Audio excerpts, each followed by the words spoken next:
The warship arrived without warning. One ship, one single ship, and it expected a planet to kneel. The celebration had been running without pause for 3 full days. The grand ceremonial hall at the heart of the Victory Imperium's primary war station pulsed with noise and blazing light. Soldiers roared at the top of their lungs. Officers poured drinks that spilled over their hands and nobody cared. Holographic projections cycled the same image on every surface and from every angle. A world tearing open from its core. A surface going white with heat. Oceans rising as vapor into a sky that no longer had clouds because the clouds had burned away too. The Orathi Covenant had been the 130th civilization to be shattered beneath the advance of the Victory fleet.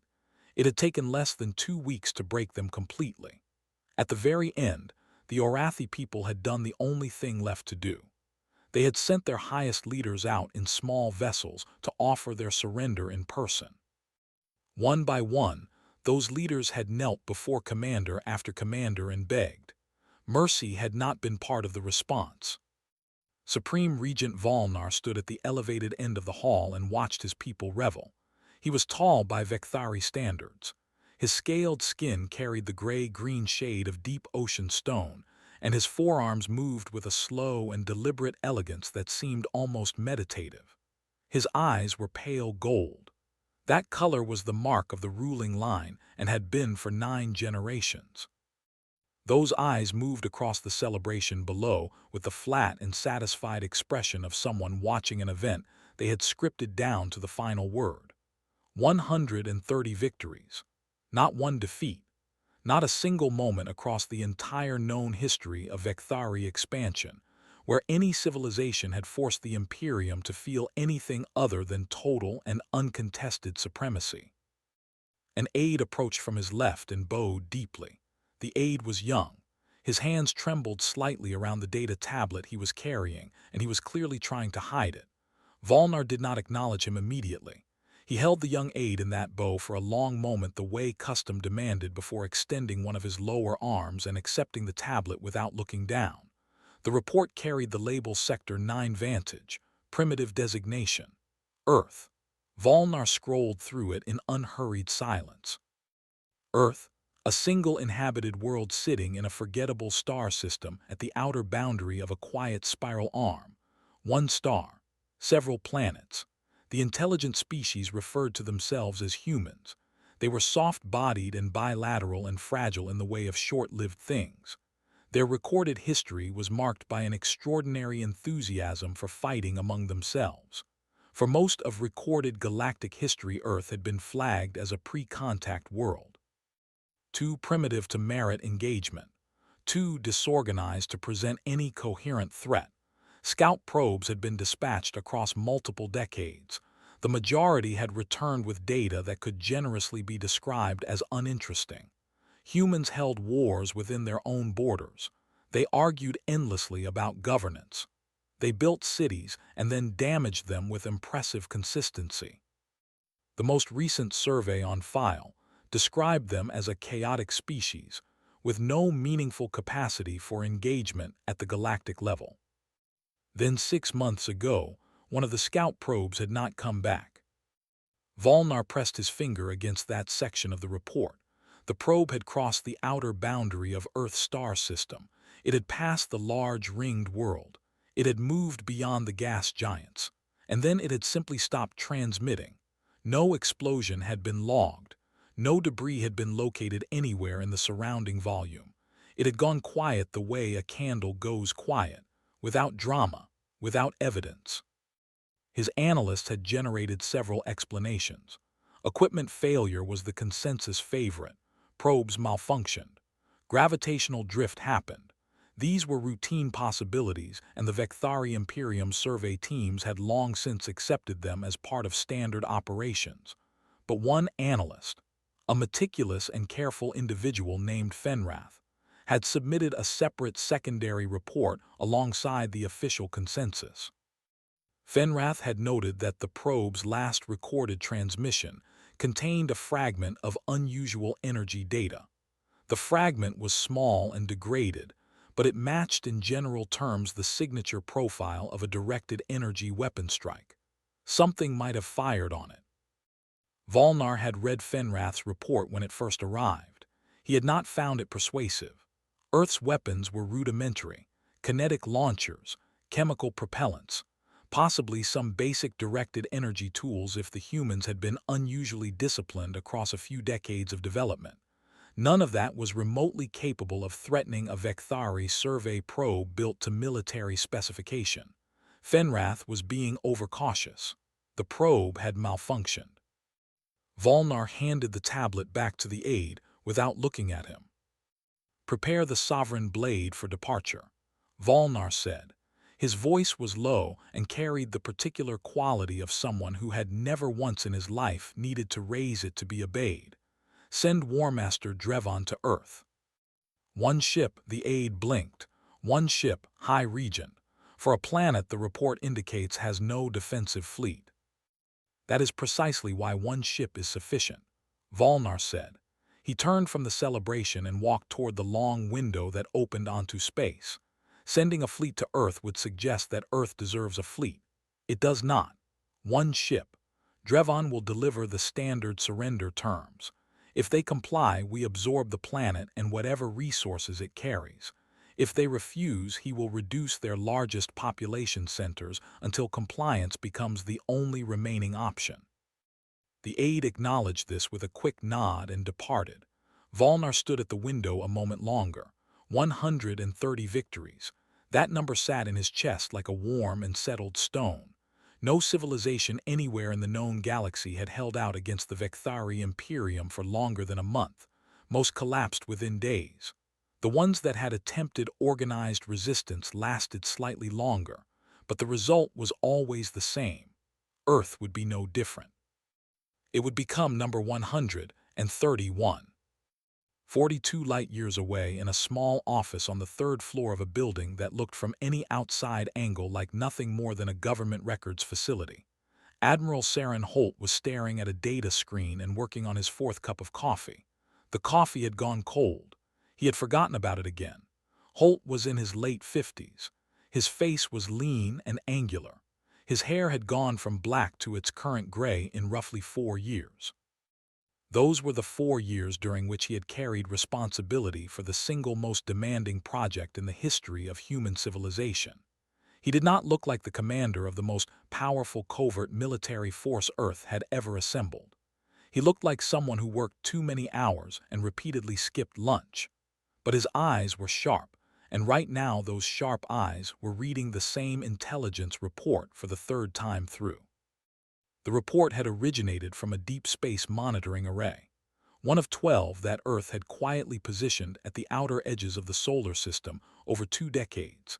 Each array was disguised as a long-range astronomical observation platform. Each one was sensitive enough to detect the gravitational wake of a vessel traveling at high crossing speed. They had been designed specifically for this moment.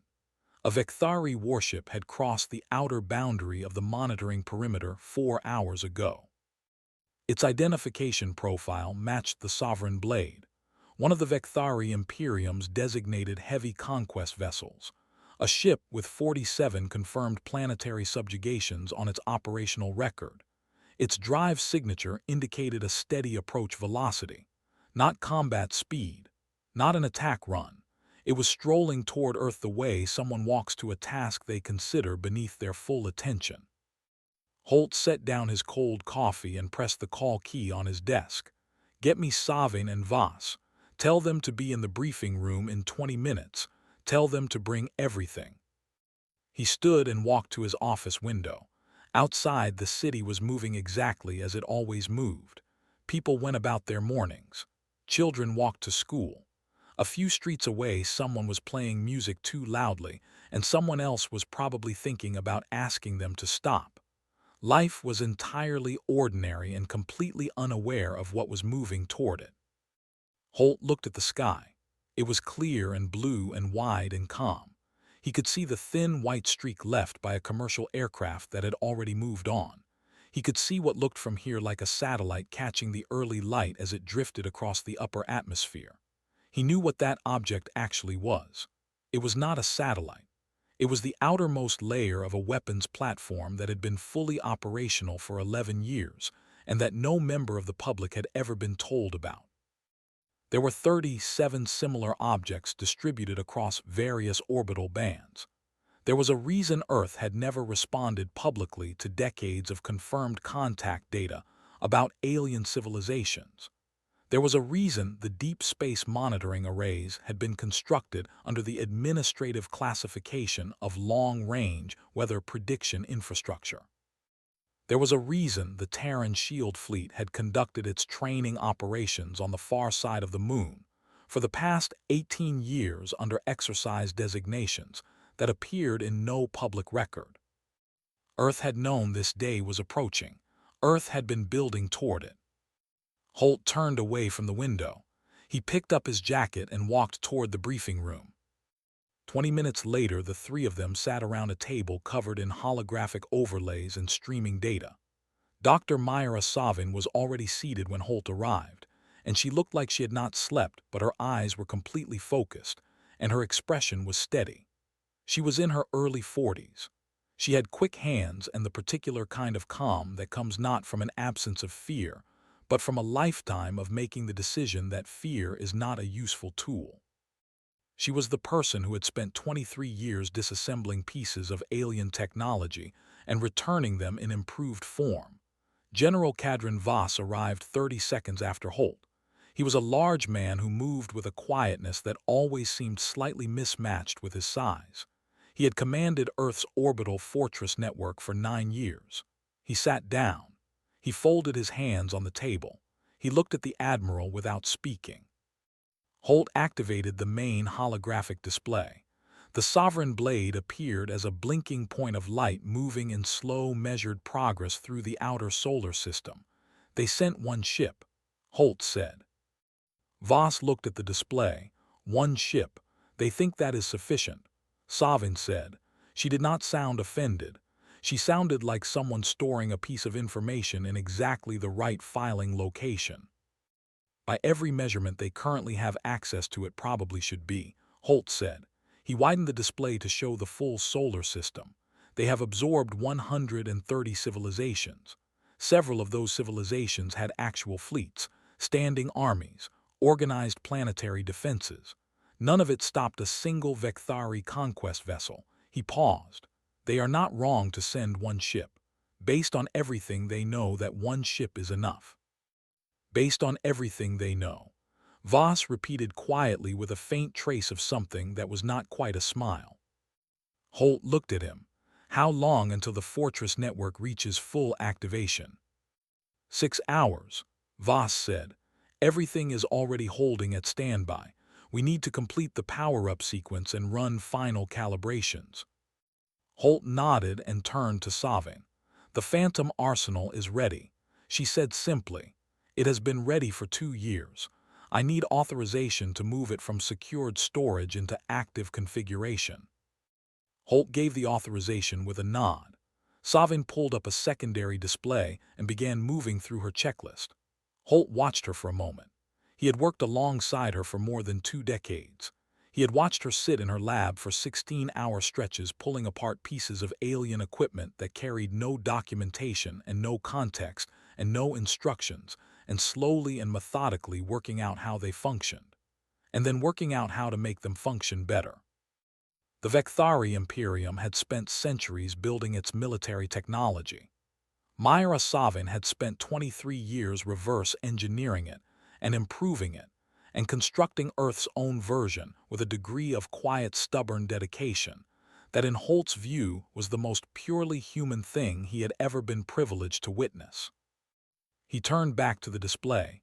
The Sovereign Blade was still moving, still strolling. "They will broadcast a surrender demand when they get close enough," Holt said. "Standard Victory protocol. They will issue a deadline, probably somewhere between 8 and 24 hours. They will expect panic, or silence, or negotiation. They will not receive any of those," Voss said. "No," Holt agreed, "they will not." He looked at the blinking point of light for a moment longer. One ship. The Victory Imperium had sent one ship, And they had done it the way a person flicks something small off a table without looking, already thinking about the next thing, already considering what meal comes after this one. Holt thought about the 60 years of work that stood behind this moment. The concealed production facilities, the training programs, the ships assembled in the permanent shadow of the moon, the weapons systems that had never been discharged in actual combat, the thousands of people who had worked in silence under classification levels so deep that their own families did not know what occupied their days, every one of them building toward a moment that most of them quietly hoped would never come, but prepared for as though it absolutely and certainly would. He picked up his cold coffee, looked at it, set it down again. "Get me Commander Ashford," he said. "Tell her to bring the Ironhold to full alert status. Tell her it is time." Outside, the sky was still blue, still calm, still exactly ordinary. It would not remain ordinary for much longer. The Sovereign blade crossed the orbital path of the outermost planet at exactly 0347 hours Earth Standard Time. Its sensor arrays swept the solar system ahead and found nothing of concern. No fleet, no fortifications, no energy signatures worth noting. Just a quiet system with one inhabited world sitting in the middle of it looking peaceful and completely undefended. War Master Drevon stood on his command bridge and studied the planet on the main viewer. It was blue and white and green, and it looked soft, the way all inhabited worlds look soft when seen from enough distance.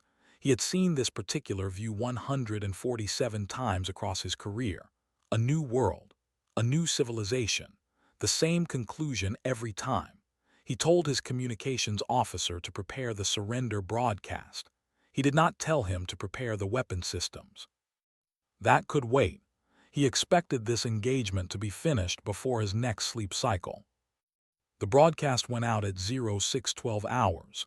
It interrupted every signal on Earth simultaneously, every television channel, every radio station, every open network frequency, every public communication line on every continent. It did not request access. It simply arrived, cutting through everything else the way a blade passes through paper without effort or hesitation. And suddenly, there was a face on every screen and a voice in every speaker that no human being had ever encountered before. War Master Drevon looked out from those screens with pale, flat eyes and scales the color of aged iron. He was not attempting to appear threatening. He did not need to make that attempt. He spoke in Victories, and a translation system the Imperium had constructed from Earth's own broadcast signals, gathered across decades by their probe network, rendered his words first into English, and then into Chinese, and then into 17 other languages at the same moment. The translations layered beneath the primary channel as a low murmuring undercurrent. His message was brief. He stated that the Victories Imperium had designated this solar system as part of its sovereign territory. He stated that the civilization known as humanity had 12 hours to transmit unconditional surrender. He stated that any act of resistance would result in the immediate destruction of population centers, beginning with the largest. He stated that civilizations which surrendered peacefully were absorbed into the Imperium as a labor class and were permitted to continue existing in a diminished capacity. He stated that civilizations which did not surrender were simply removed. He did not say please. He did not apologize. He expressed no particular feeling about the matter at all. He said it the way someone reads preparation instructions aloud, evenly, calmly, already thinking about what follows. Then the broadcast ended and every screen on Earth returned to whatever it had been showing before. And for one held breath of a moment, the entire planet seemed to go completely still. Then everything broke open at once. Across every continent, people flooded into the streets. Some were afraid. Some were furious. Some stood very still on sidewalks and in doorways and simply looked up at the sky as though they expected to see something moving there. Emergency services were overwhelmed within minutes. Government offices began issuing statements within the hour. Every major news network abandoned its regular programming and replaced it with anchors visibly struggling to hold steady, while the words coming out of their mouths described the single most extraordinary event in the recorded history of the human species. World leaders called each other. Scientists called each other. Generals called each other. The unified Terran Assembly convened in emergency session within 90 minutes. The assembly chamber sat beneath the surface in Geneva in a facility that officially did not exist on any public record. 31 representatives occupied a curved table, each connected to advisors on secondary screens. They talked over each other for the first 40 minutes, with the particular kind of noise that fills a room when everyone present is afraid, and not one person wants to be seen as the first to admit it. Admiral Saren Holt waited. He sat at the far end of the table with a folder in front of him that he had not opened. He did not need to open it. He had everything in it memorized to the final sentence. He waited with the patience of someone who had been preparing for this specific meeting for a long time, and understood that the people around him needed a few minutes to close the distance between where their understanding was and where it needed to be. Eventually, the representative from the North American Council turned to him. The room quieted slightly. "Admiral Holt," she said, "you have reviewed the broadcast. What is your assessment?" Holt looked down the table at 31 faces. "My assessment," he said, "is that they sent one ship." The room was quiet. "One ship," he said again, "not a battle group, not a task force. One vessel. They sent one vessel because they believe one vessel is sufficient to conquer this planet. They believe this because every other civilization they have ever encountered has at this point in the process already begun transmitting surrender signals." He paused. "They are about to discover that we are not every other civilization." A representative toward the center of the table, the delegate from the East Asian Council, a lean man in glasses with an expression of deep and focused concentration, spoke quietly. "Are you telling us we can fight them?" "I am telling you," Holt said, "that we have been preparing to fight them for 60 years. I am telling you that the fleet is ready, that the fortress network is ready, that the weapons systems are ready. I am telling you that we have reverse-engineered and substantially improved upon their own technology and constructed defensive systems they have never encountered and cannot currently anticipate." He let that settle. "I am telling you that 12 hours from now, when their deadline expires, we will not be transmitting a surrender signal. We will be ready." The room was very quiet. The representative from South America spoke. "And if we lose?" Holt looked at her. "Then we lose," he said simply. "But I do not believe we will. And I believe that if we surrender now, we lose everything regardless. Not in battle, but permanently. The Victory Imperium does not release its labor class. It does not liberate conquered civilizations. Surrender means permanent subjugation without any path of return. That is not a risk worth avoiding by giving up everything." He looked around the table. "I am not asking for a vote on whether to fight. I am telling you that this decision was made together 22 years ago when this assembly authorized the construction of the defense fleet. We built it for this reason. Today is that reason." Another silence settled over the chamber. Then the East Asian delegate removed his glasses, cleaned them carefully, replaced them, and said, "What do you need from us?" Holt stood. "Keep the broadcast running. Keep people informed. Tell them we are responding. Tell them we are ready. Do not tell them to hide, because hiding implies we expect to lose and we do not." He picked up the folder he had not opened. "I need to return to my command." He walked out of the chamber, and behind him the assembly began talking again, but quieter this time and with more direction. The way people speak when they have accepted what is coming, and moved past fear into something that can actually be used. Dr. Myra Savin was in the deepest level of Vault Station 7, standing in a chamber the size of an athletic stadium, surrounded by equipment that no outside observer had ever laid eyes on, and no public record had ever described. The Phantom Arsenal was not a single weapon. It was a collection of systems, some defensive, some offensive, some so precisely specialized they had been engineered to counter one specific category of Victory military technology. Savin had spent 23 years assembling this collection. She had started with fragments, pieces of probe equipment recovered after survey devices had malfunctioned or been quietly brought down.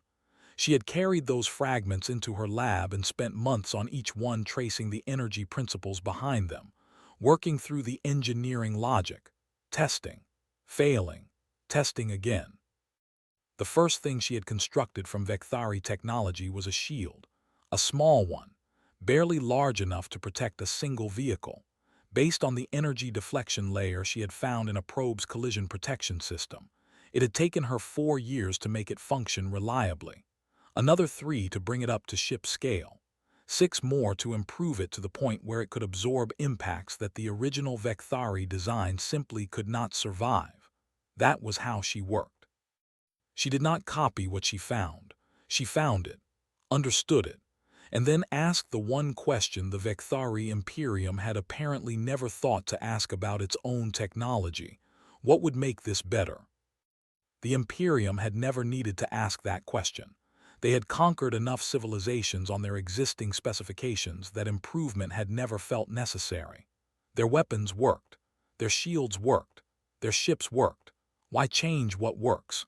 Savin had learned across 23 years that the answer was because someone else might change it for you, and they might change it in directions you are completely unprepared for.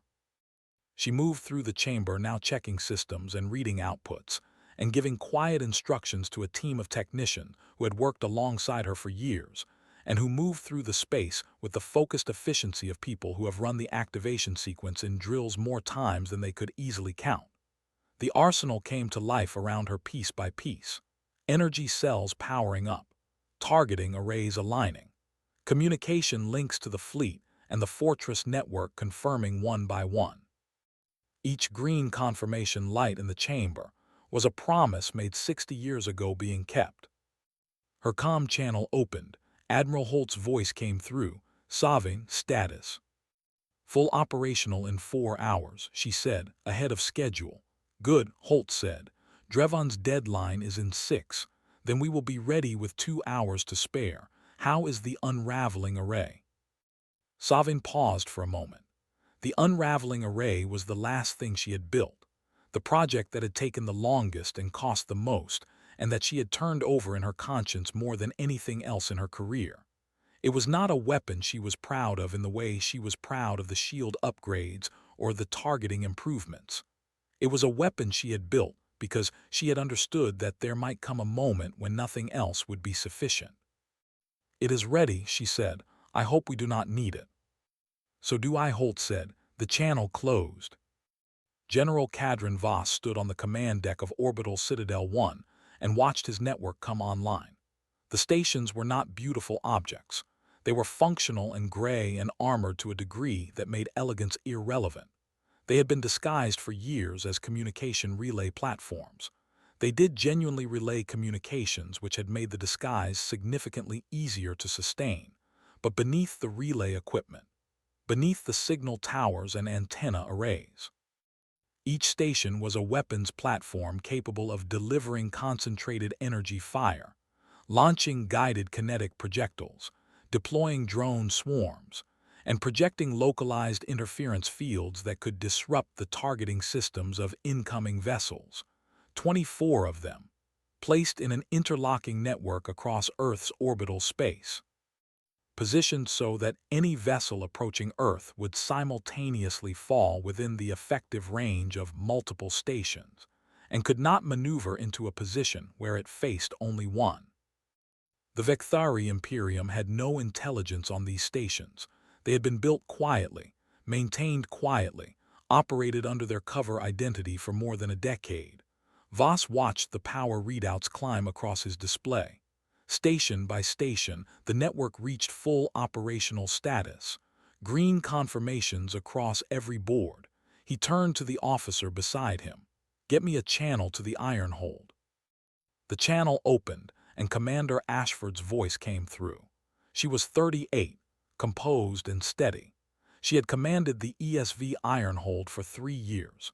She had run more simulated engagement scenarios against Victories vessel profiles than any other commander in the Terran Shield fleet. She knew the Sovereign Blade's specifications the way she knew her own ships.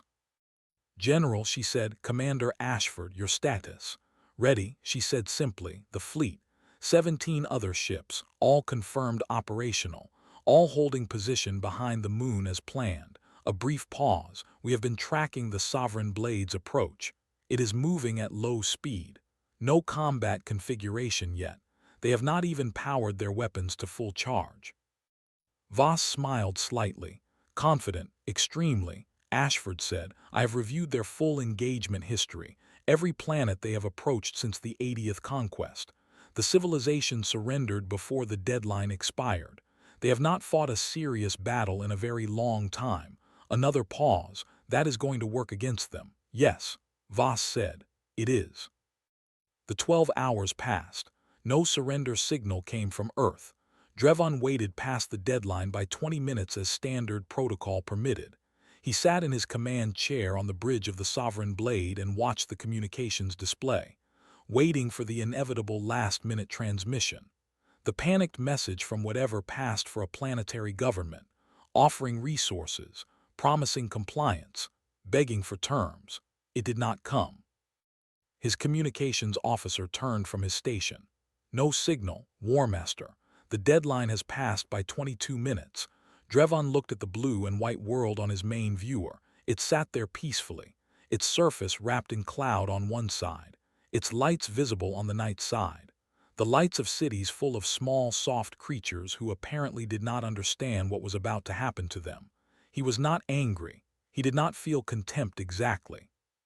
He felt the mild, distant puzzlement of someone whose straightforward expectation has been slightly and inexplicably disappointed. "Weapons systems," he said to his crew, "target the largest population center on the northern landmass. Prepare a full-yield energy strike. Weapons charging, War Master." The Sovereign Blade's main weapon array began powering up. The harmonic of it ran through the ship's superstructure like a heartbeat accelerating. Drevon had heard that sound 147 times. It always ended the same way. "Fire," he said. The energy discharge left the Sovereign Blade in a column of white-blue light that crossed space at a speed no human eye could track. On the bridge, Drevon watched the targeting display and waited for confirmation that the strike had made contact. He waited. The confirmation did not come. His weapons officer said very carefully, "War Master, the strike was intercepted." Drevon turned his head slowly toward the display. On the tactical screen where the energy column should have struck the planet's surface and produced the characteristic signature that marked the opening of every conquest, there was instead something entirely different.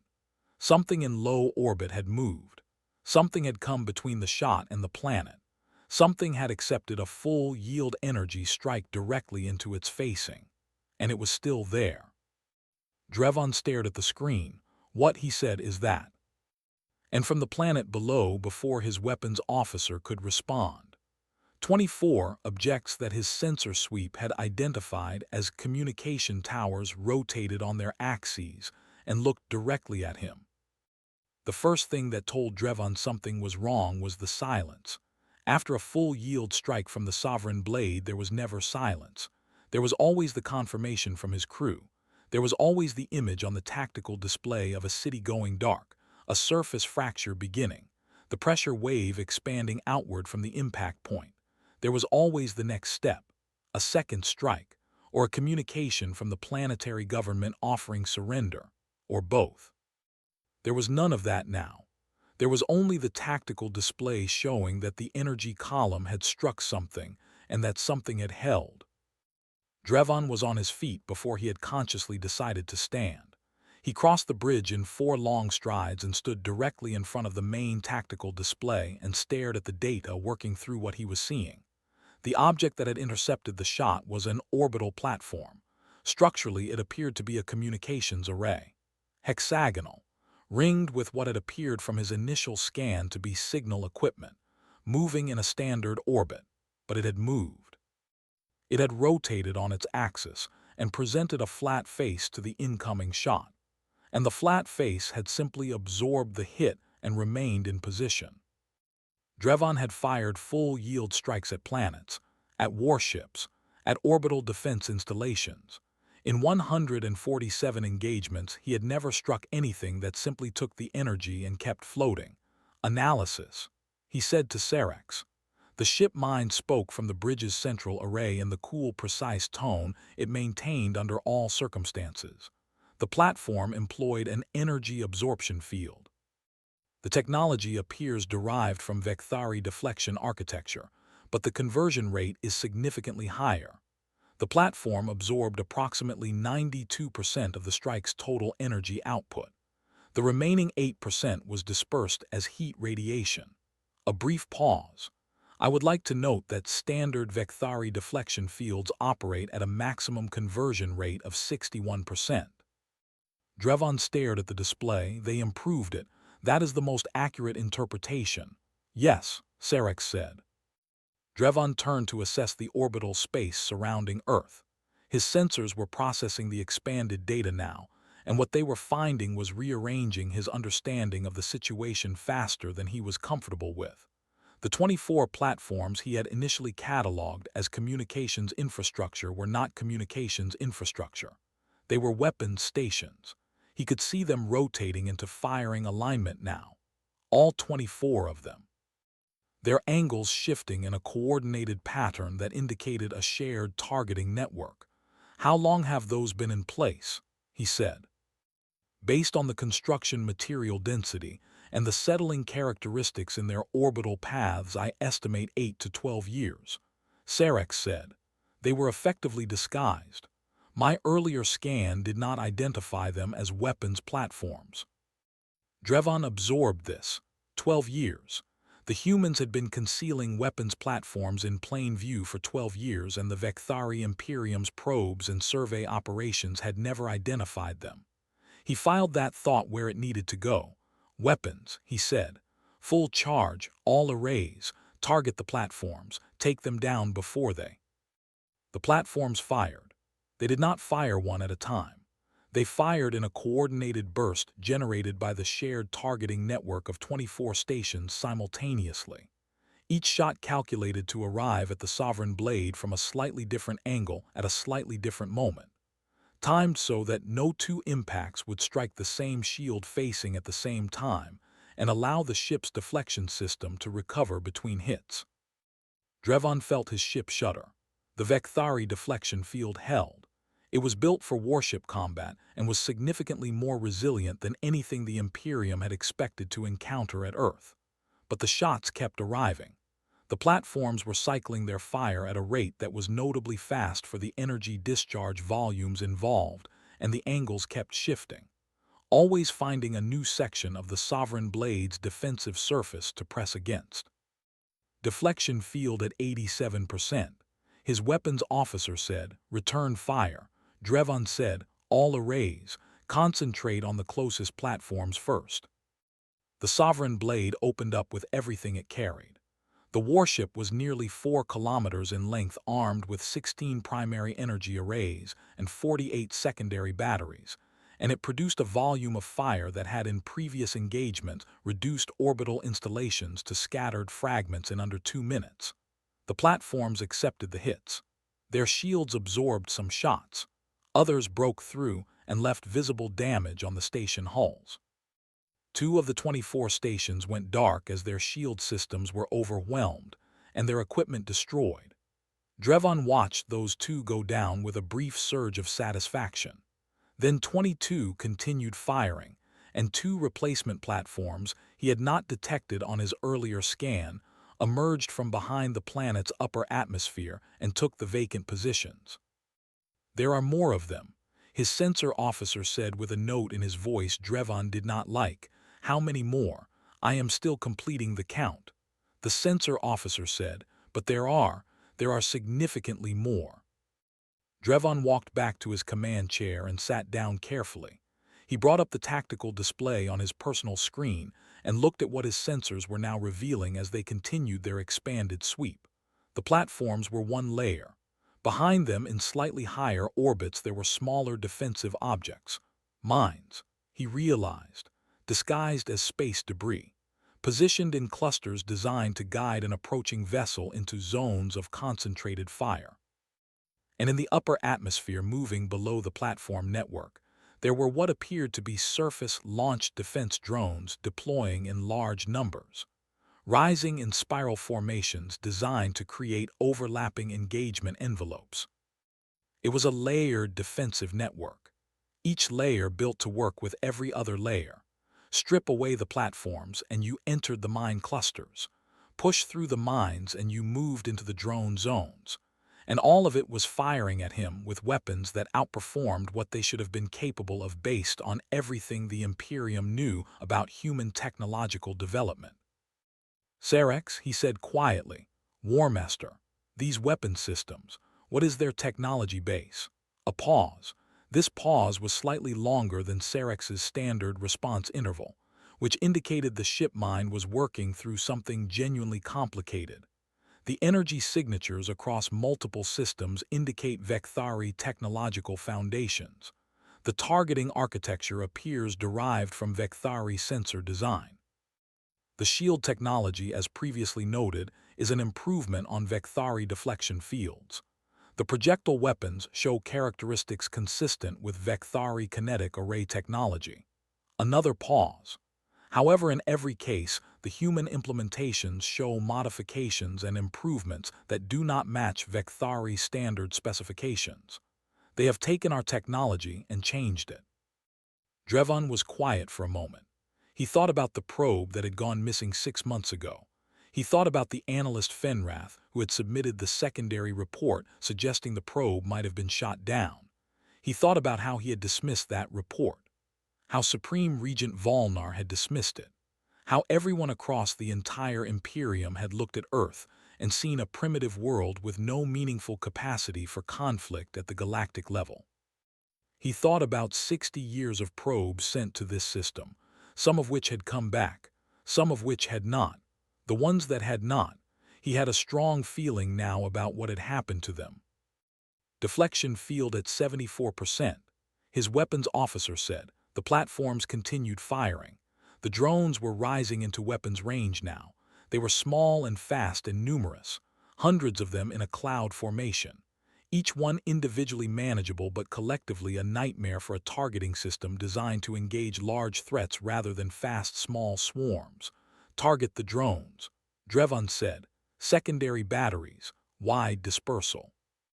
His secondary batteries engaged, and they were effective at what they did. The dispersal fire tore through the drone cloud and destroyed dozens in the first exchange. But for every drone eliminated, 2 more launched from the surface. They came up continuously, replacing their losses faster than the Sovereign Blade could eliminate them, and the platforms never stopped firing. Drevon had fought battles before. He had fought battles against civilizations that had actual military fleets, against planets with planetary shields and orbital cannons and surface-to-space missile systems. He had always won those battles. He had always won them because the Victory Imperium's technology was the best in the known galaxy, and because his opponents had always been improvising, throwing whatever they had at the problem and hoping it would be enough. These humans were not improvising. They had a plan, a specific layered interlocking plan that had clearly been designed to fight exactly this kind of ship. Every layer of their defense connected to every other layer. The platforms covered the angles the drones could not reach. The drones filled the gaps in the platform's firing arcs. The mine clusters guided the Sovereign Blade away from the positions that would have given it the best angles of return fire. It was not the desperate response of a civilization scrambling to hold itself together.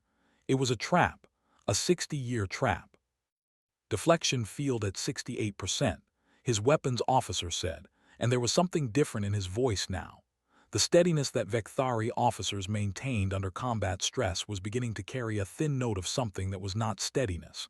Drevon opened a channel to his engineering deck.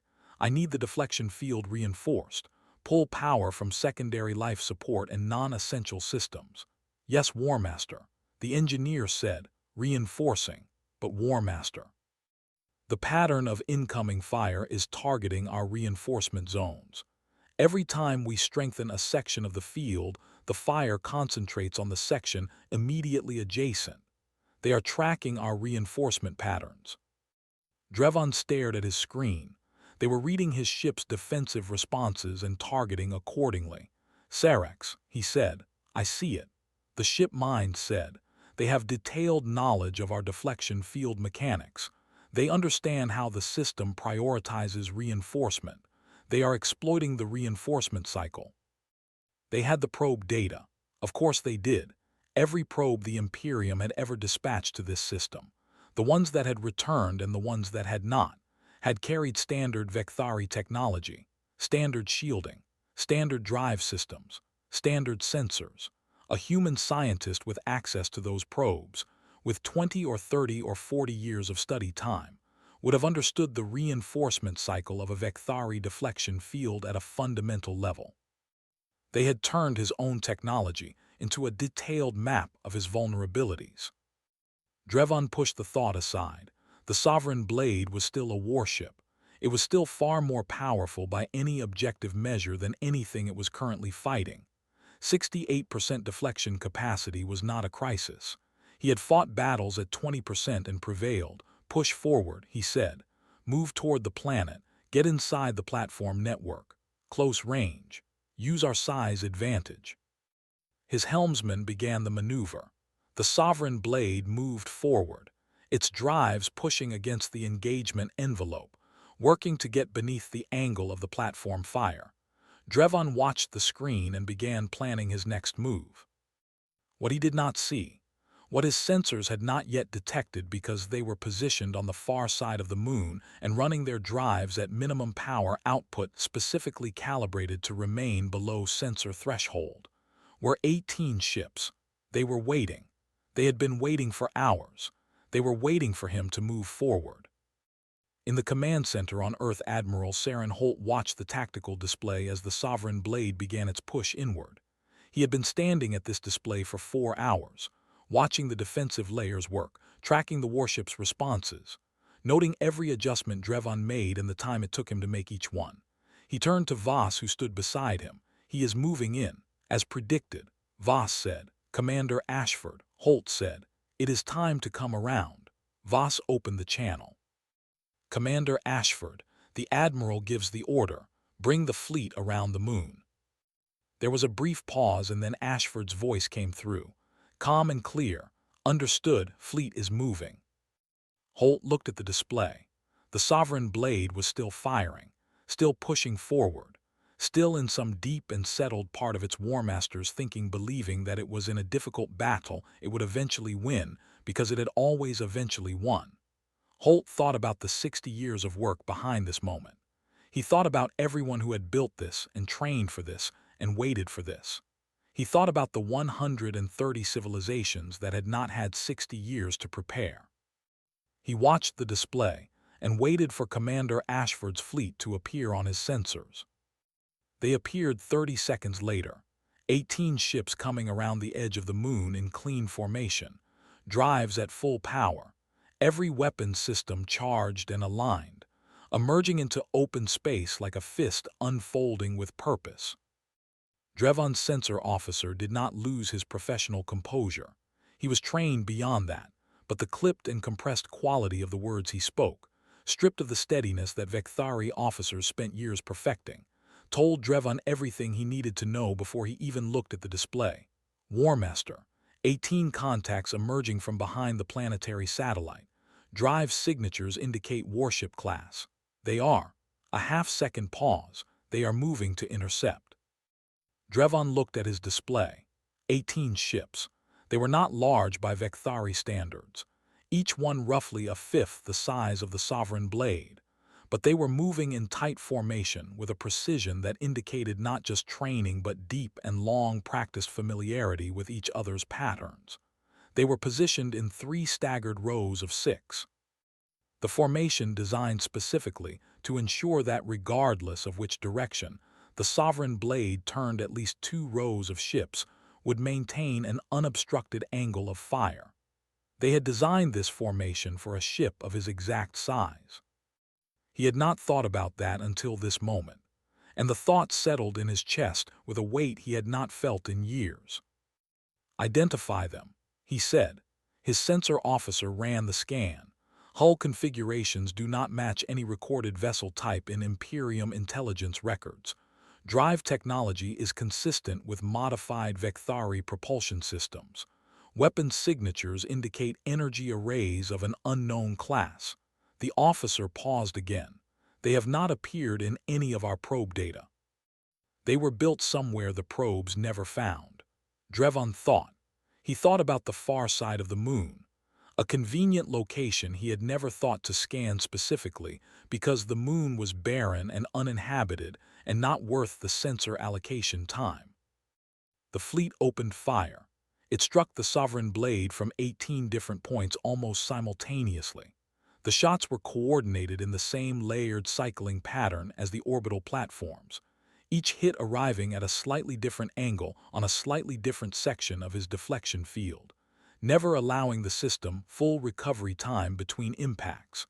The platforms were still firing from behind him. The drones were still occupying his secondary batteries. And now 18 warships were adding their fire to the pattern from his forward arc. The Sovereign blade shuddered hard enough that Drevon gripped the arm of his command chair. Deflection field at 51%, his weapons officer said, and the steadiness in his voice was entirely gone now. Multiple arrays taking heavy fire. Sections 4 and 7 reporting localized field collapse. Hull integrity holding. Drevon pulled up his tactical overview and made himself look at it without flinching. He was surrounded, the platforms behind him, the fleet ahead of him, the drone clouds filling the intervening space, the mine clusters limiting his maneuvering options. He was a large and powerful ship with enormous firepower, and he was in the middle of a carefully constructed enclosure that had been built. He understood this now completely and without any comfortable remaining doubt. Specifically, to contain exactly the kind of ship he commanded. He thought about the 130 civilizations that had come before. He thought about how straightforward those conquests had been. He thought about the planets that had surrendered before the deadline passed. He thought about the ones that had attempted resistance with their own ships. Usually, a handful of small and poorly coordinated vessels that his weapons crews had handled with the professional ease of people performing a standard task. He thought about how the Victory Imperium had looked at Earth and seen the same thing they had always seen. A primitive world, a soft target, a number to add to the list. He thought about how 60 years of preparation looks from the outside, exactly like a primitive world doing nothing at all. "Return fire," he said. "All primary arrays focus on the lead ship."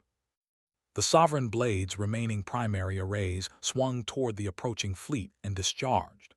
The volume of fire was still enormous. Even with sections 4 and 7 degraded, the warship's primary armament was a system that had reduced orbital defenses to scattered vapor in previous engagements. The energy column struck the lead ship's shield, and the ship lurched sideways, absorbing real damage. Drevon watched the readout and saw that he had collapsed its shield on one facing and done genuine structural harm to the hull. But the lead ship did not stop. It absorbed the hit, corrected its trajectory, and kept coming. On the bridge of the ESV, Ironhold Commander Lena Ashford gripped the edge of her command console and did not sit down. The hit had been hard. 3 decks on the port side had decompressed. 2 of her secondary battery stations were offline. Her shield readout showed a sharp collapse on the port facing that her engineers were already working to compensate for. Her damage control officer was reporting casualties. 3 crew members injured, none critical. "Hold formation," she said to her helmsman. "Continue approach vector, Commander. The port shield is at 32%. Her weapons officer said. "I know," she said. "Keep moving." She had run this engagement in simulation over 300 times. Not specifically this engagement. She had not known precisely when or in what configuration the Victory would arrive. But engagements of this type against a ship of this class and this size were her specialty. She knew the Sovereign Blade's weapon cycling time. She knew that after a maximum output burst, the primary arrays required 47 seconds to complete a full recharge cycle. She knew that 47 seconds was enough time to close the gap between her current position and the position she needed to be. All ships maintain your firing pattern, she said on the fleet channel. Do not let them reset their field, keep the cycle going. 15 of the 17 other ships confirmed. 2 were repositioning after taking significant hits in the first exchange. They would be back in firing position within a minute. Ashford watched the range counter on her display. The Sovereign Blade was large enough that even at this distance she could see it on the direct optical feed, a massive shape against the stars, still firing. Still fighting. Victories ships did not break easily. She had known that from the data. The crew on that ship were soldiers and they would not stop until they had to. She respected that the way one soldier sometimes respects an opponent's commitment even in the middle of trying to stop them. Range to primary target, she said. 800 kilometers and closing. Her navigation officer said.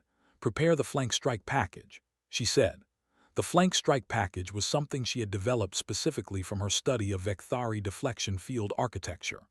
A simultaneous multi-angle burst from multiple ships targeting a single vessel from angles that the field's reinforcement algorithm was mathematically incapable of simultaneously defending.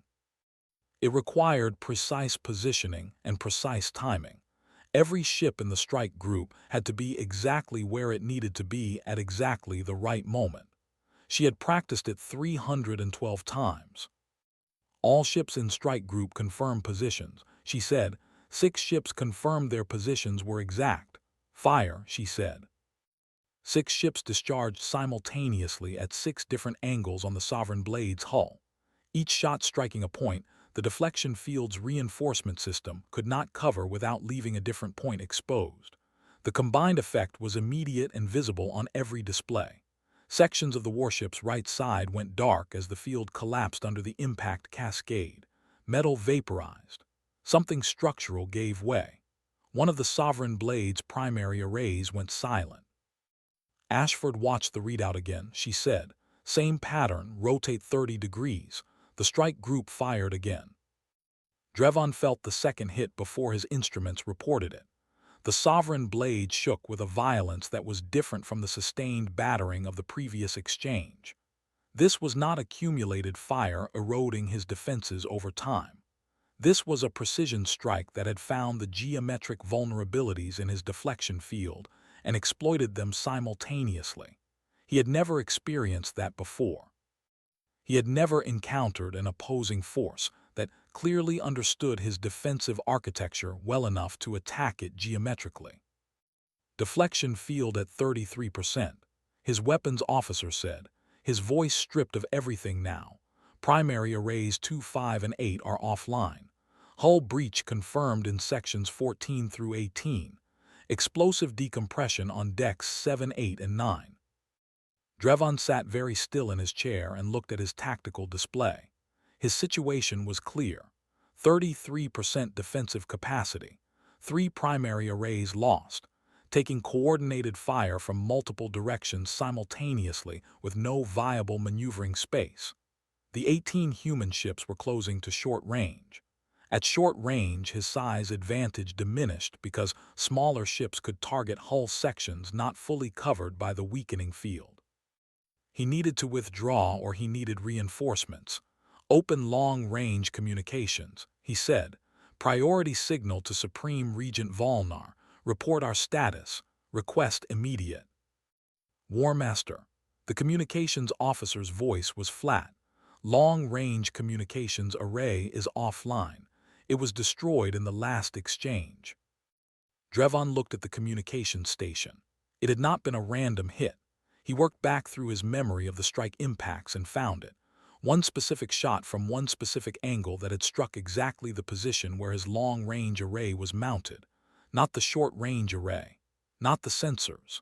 The long-range array specifically, targeted with intent. He thought about how they would have known where the long-range array was positioned on a Victories warship. He thought about probe data again. He thought about a human scientist with 20 or 30 or 40 years of study material. He thought about how you would know exactly where to shoot if you wanted to prevent a ship from calling for help. Something cold moved through him that he recognized after a moment as the first real fear he had experienced in years. Short-range communications, he said. Operational, the officer said. Broadcast on all frequencies. Drevon said to the human fleet, tell them. He stopped. He looked at the tactical display. He looked at the readouts. He looked at the 18 ships closing in and the platform still firing from behind and the drone cloud still working through his secondary batteries. He made a decision. Tell them nothing, he said. He would not surrender to primitives. He would not add the sovereign blade to the history of Victory vessels that had yielded to a lesser civilization. That was not something that would happen while he commanded this bridge. He turned to his engineering deck. Initiate self-destruct sequence, he said. Valdrath, Drevon, Warmaster, primary command. A silence fell across the bridge. Then his engineering officer said, Valdrath accepted Warmaster. Self-destruct sequence initiating. Detonation in. The ship shuddered, but the shudder was not from an enemy strike. It was from something attaching to the hull from outside. What was that? Drevon said. Sarek spoke. Containment field deployment detected. External origin. Human technology. The field is. Another pause. This one longer than any pause the ship mind had produced across the entire engagement. The field is physically preventing the self-destruct detonation sequence from propagating. It is containing the energy buildup within controlled limits before detonation can occur. Drevon stared at the bridge ceiling. They had built a containment field designed specifically to prevent self-destruct detonations, which meant they had anticipated he would attempt self-destruction rather than surrender, which meant they had planned for that too. In Vault Station 7, Dr. Myra Savin watched the containment field readout and let out a slow breath. The containment array was her most recent completed project, barely 2 years old, built on energy capture principles that had taken her longer to develop than almost anything else in her career. The principle was not complicated. If you could build an absorbing field powerful enough, you could catch an explosion before it had space to propagate. In practice, achieving that had been an enormous technical challenge, and she had not been entirely certain it would function at full scale until this moment. It was functioning. She opened her comm channel to Holt. Containment is holding. The sovereign blade is locked. Holt's voice came back quiet and steady. Good work, Savin.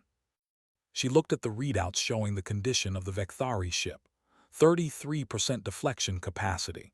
Multiple hull breaches, primary weapons severely degraded, no long-range communications, trapped in a containment field that prevented detonation. She thought about what was on that ship. Technology, data records of 130 conquered civilizations, navigation charts, intelligence on Victory Imperium military infrastructure. She thought about how much information had just been placed within humanity's reach.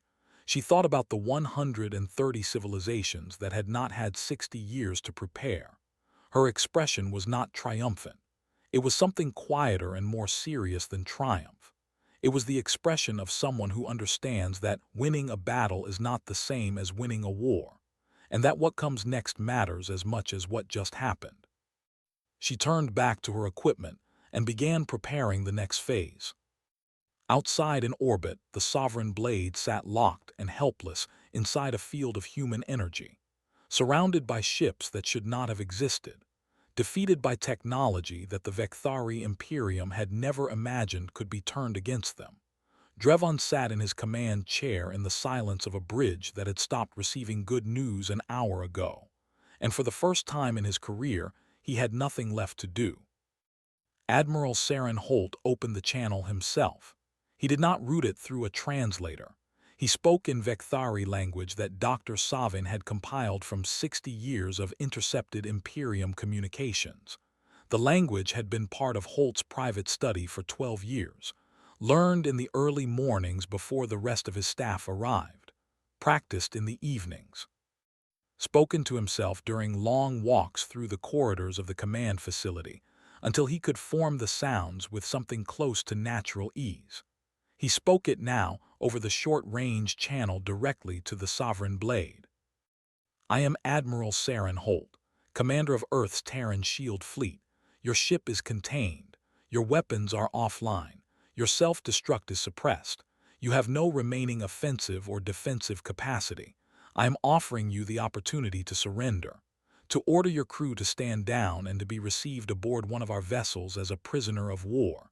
You and your crew will be treated according to our laws. You will not be harmed. He waited. The channel was open. He could hear the background sounds of the Sovereign Blade's bridge, the low hum of systems, the quiet voices of officers speaking to each other, the occasional tone of an alert. Then Drevon's voice came through. Victory language carries a particular quality when spoken under stress. The consonants harden. The spacing between words tightens. Drevon's voice had both qualities. You are a primitive species, Drevon said.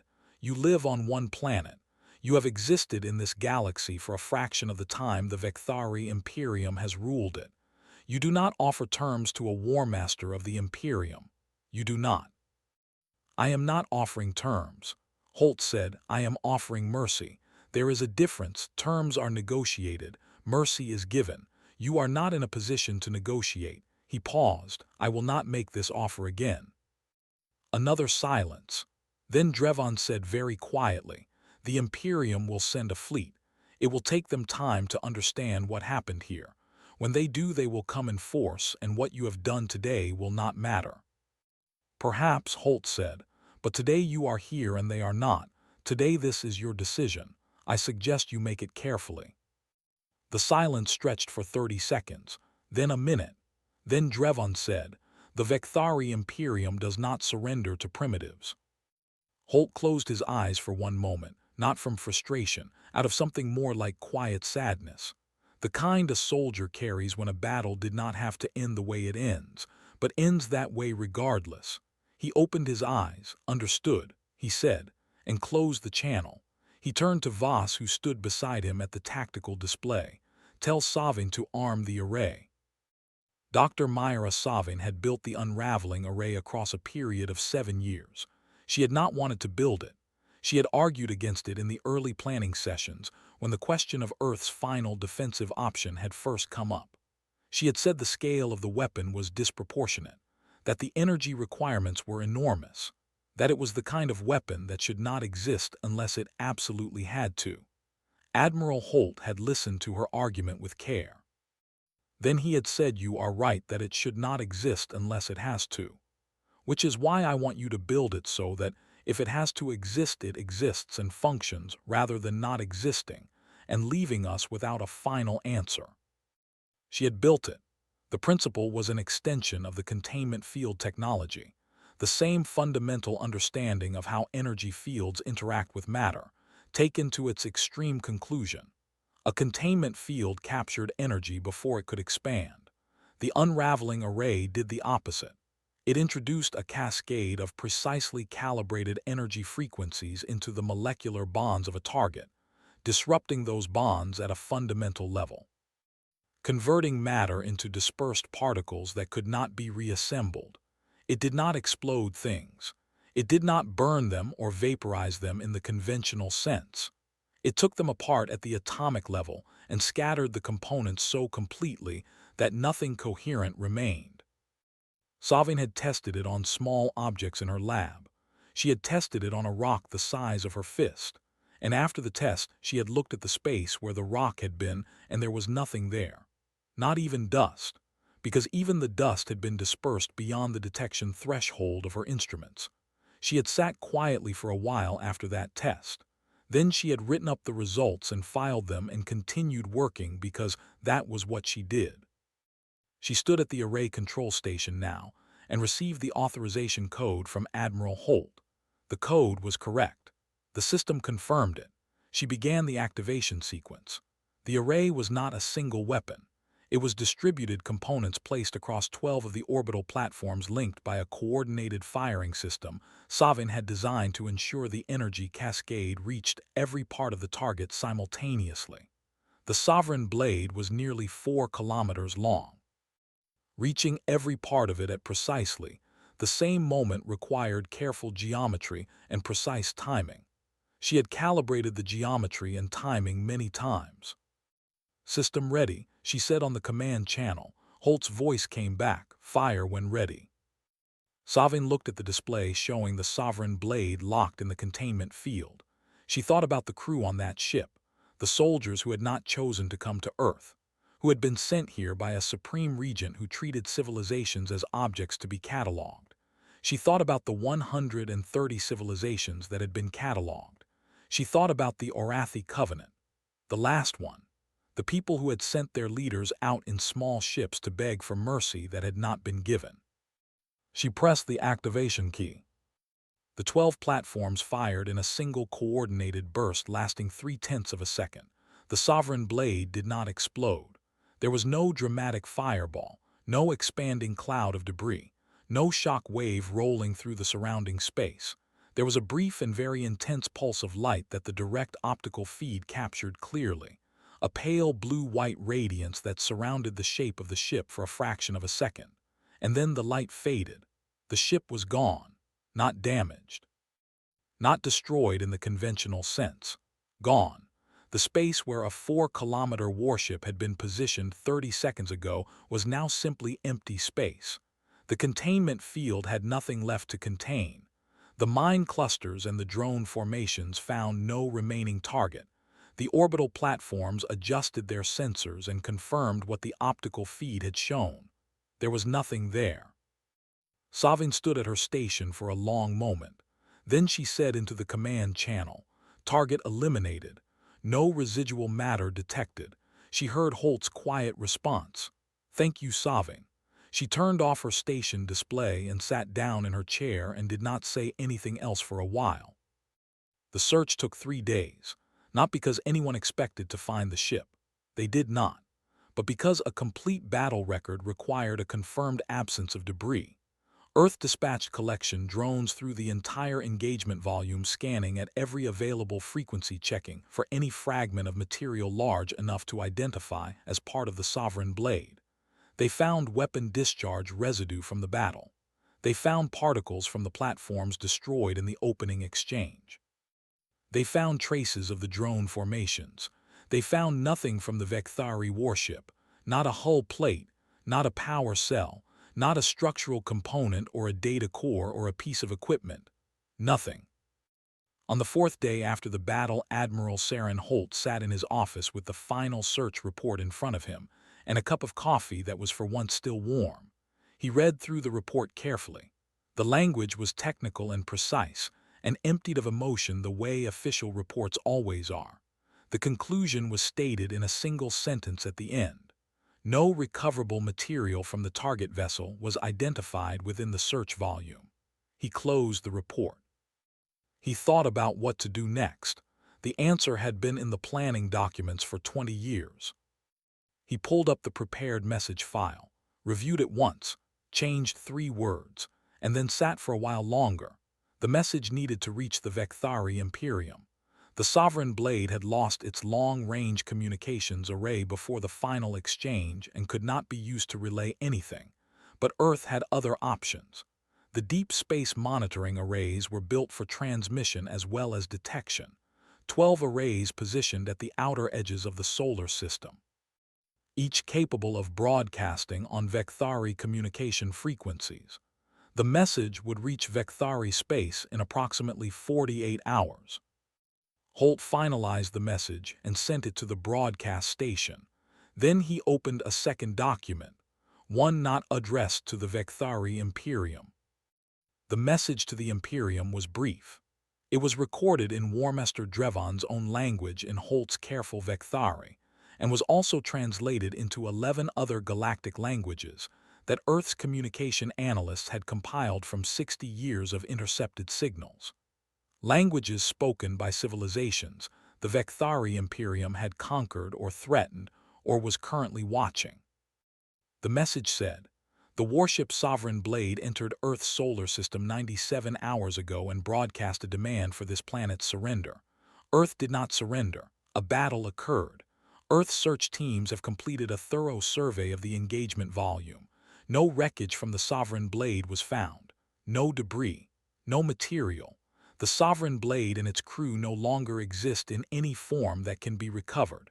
A pause, and then, "The Victory Imperium believed that one ship was sufficient to conquer this world. They held this belief because they have defeated every civilization they have ever encountered without facing serious resistance. Earth spent 60 years preparing to be the exception. We were aware of your technology. We studied it. We improved upon it. We built our defenses in silence and waited." A pause. "We have detailed technical data on Victory warship design. We have combat performance data from this engagement. We have mapping data on Victory communication frequencies. We have from the containment period access to the Sovereign Blade's data architecture before it was eliminated. And we have been working through that data." And then at the end, "Earth is not a primitive world. Earth was never a primitive world. We chose to appear that way. We will defend this planet against any force you choose to send. We will continue to improve. We will continue to prepare. You may choose to come again with more ships, with larger forces. That is your decision, but understand this clearly. The outcome will not change. It will only cost you more." The message ended. Holt sent it. Then he turned to the second document, the one addressed not to the Victory Imperium but to the other civilizations, the ones whose languages Earth had learned, the ones whose long-range communication frequencies Earth's analysts had tracked across decades, the ones that had been absorbed or threatened or were living beneath the shadow of an empire that had never known defeat. Until now. That message was different. It was shorter. It was not a warning and it was not a threat. It was 3 sentences. "The Victory Imperium is not unbeatable. Earth defeated them today with technology built from 60 years of preparation and study. If your civilization survived, you have time. Use it." He sent that message too. In the throne room of the Victory Imperium's central war station, Supreme Regent Volnar sat alone. He had received Sarex's final distress signal 16 hours before Earth's message arrived. The signal was fragmented and incomplete. A last transmission punched through before the Sovereign Blade's communications array was destroyed. It contained partial battle data, sensor readings, a record of cascading system failures. The data ended abruptly mid-transmission, and there had been nothing after it. 46 hours of silence, then Earth's message. He had read it himself without his advisors present. He had told them to leave. He had sat in his throne room and read it and then remained sitting for a long time after he finished. 130 victories. He thought about what the message meant. He thought about the scout probe 6 months ago. The one the analyst Fenrath had suggested might have been shot down.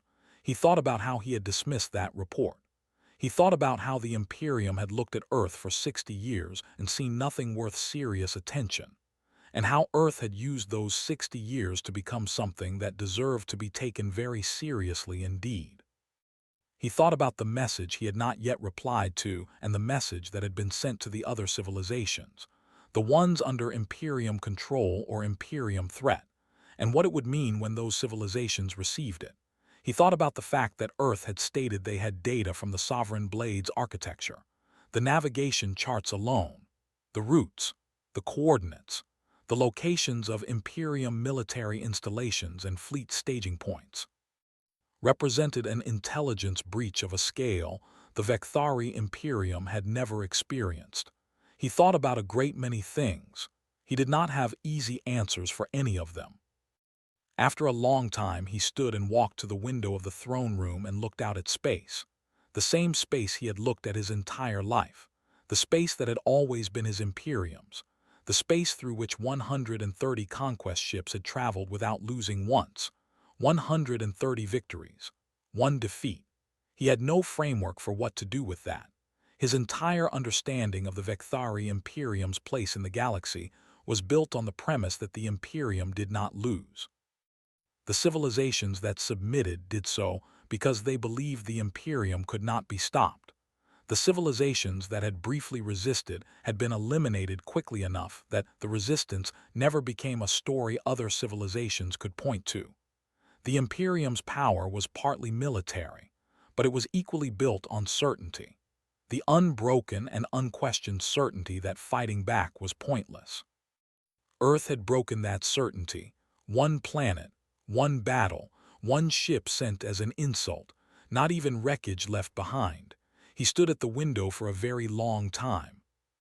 On the deck of the ESV Ironhold in low orbit above a blue and white planet, Commander Lena Ashford stood at the observation port and looked at the stars. The battle was over. Her ship was under repair, the port sections being sealed, the damaged battery stations being replaced, the injured crew being tended to in the medical bay. Around her, the fleet was in similar condition. Every ship had taken damage. 2 ships had taken severe damage and were being assisted back to the lunar base. 3 crew members across the entire fleet had died. She had read their names twice. She would read them again tonight and again tomorrow, and carry them the way she carried the names of everyone she had been responsible for who had not made it through. She thought about the Victories crew. She thought about Drevon, who had been offered mercy and refused it, and what that said about him and about the empire that had shaped him. She did not feel triumphant about what had happened to them. She felt something more complicated.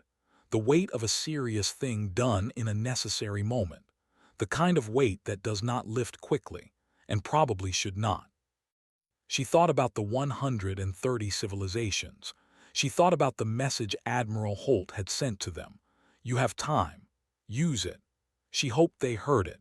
She hoped some of them were still capable of hearing it, that enough of them had survived in some form even under Imperium rule to find the signal and understand it.